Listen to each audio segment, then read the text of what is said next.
Hello and welcome on Thomas Geiger Car. Today with the Genesis GV60, the first purpose-built electric vehicle of the new Korean luxury brand.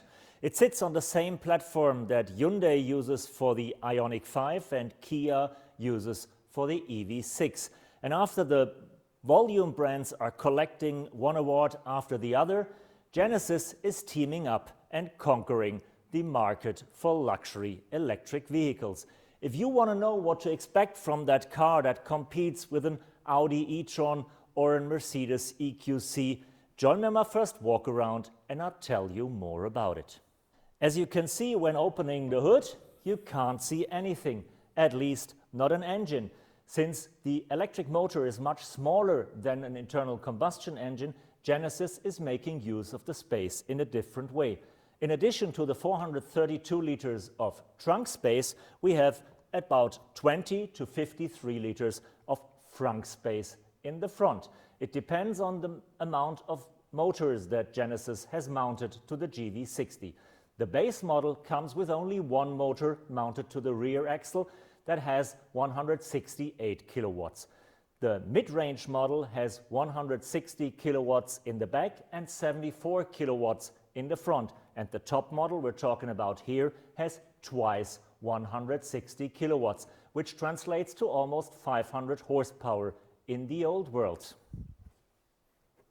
Since the design language of Genesis is not too common yet, the designers kept their iconic signature marks also on the GV60. We have the crest grille that we know from the internal combustion engine models that just sits a little lower to give the battery more cooling. And we have the iconic quad lamps, 4 light bars mounted pretty close above each other. Overall, it is a very sporty, very elegant SUV coupe-style shape, and it is a surprisingly compact format. The car measures only 4.50 meters in length roughly and sits in between the smaller Hyundai Ioniq 5 and the slightly bigger Kia EV6. And other than the two volume models, the premium model has some fancy technique as well. Instead of conventional mirrors, they're using cameras displaying their view onto a screen that is mounted on the rear side of the door. We have the slush door handles that almost every electric vehicle has due to drag coefficiency. And even if the car key is a fancy piece of jewelry, you can keep it in your pocket.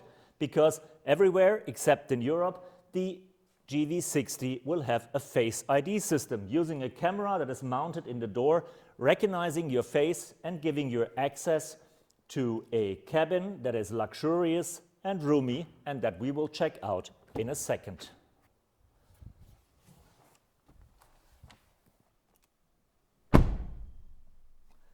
While the cockpit and the interior design is radically new for Genesis, which has been a bit old-fashioned in the internal combustion engine models, it is pretty much standard for a modern digital and especially an electric vehicle.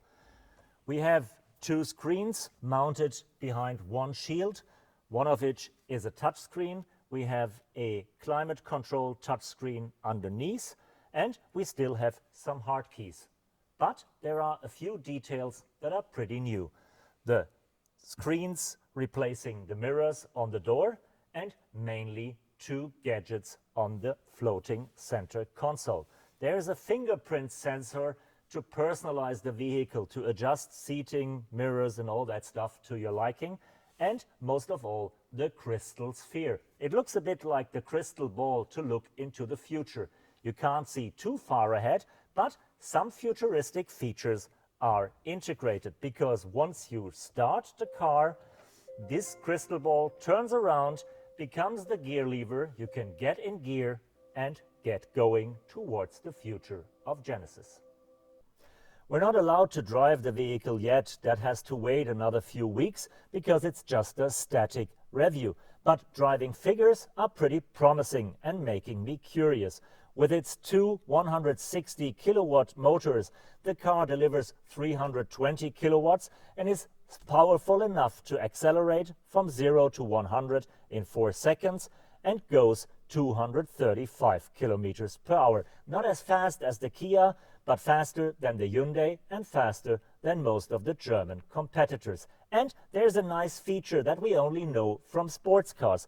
A boost button activates another 20 kilowatts per motor for 10 seconds, giving you enough push to go on a red light pretty fast or to overtake a slower car in front of you. Power is provided by a battery that has almost 80 kilowatt hours, charged with 350 kilowatts in 18 minutes from 10 to 80% state of charge.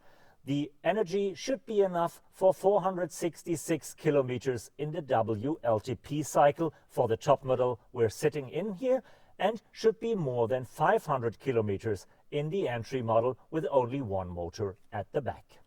Even if the GV60 is amongst the smaller or at least compact electric SUVs, it offers quite a bit of room due to the long wheelbase of 2 meters and 90.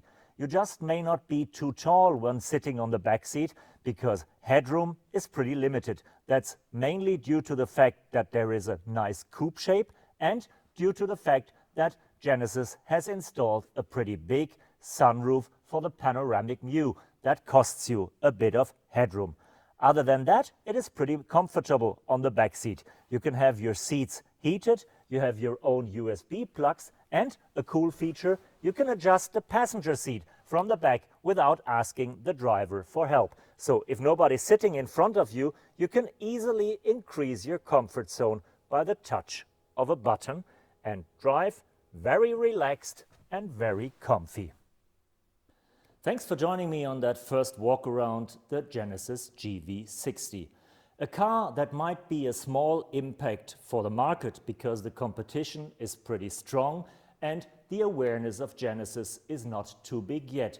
But for the brand itself, it is a huge message because this is the first step towards electrification and towards a clean future.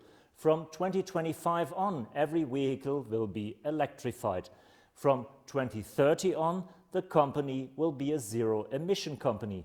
And from 2035 on, it will be even carbon neutral. Yes, it's still a long way to go, but this car is an impressive starting point.